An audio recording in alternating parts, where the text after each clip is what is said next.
Чувал ли си за метода с възглавницата?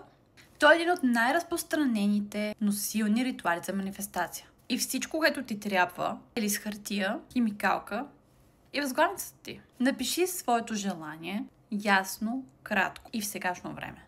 Например, живея живот, изпълнен с изобилие, любов и лекота. Постави листчето под възглавницата си преди лягане. Защо работи? Първо, докато спиш, мозъкът ти пренаписва подсъзнателно програмите. Второ, това са последните ти мисли за деня. Те влияят върху сънищата и вибрациите ти сутринта.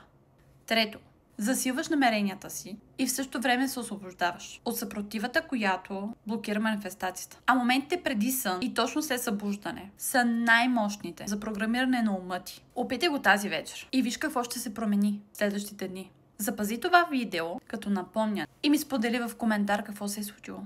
Тъгни приятел, за да могат и те да го опитат.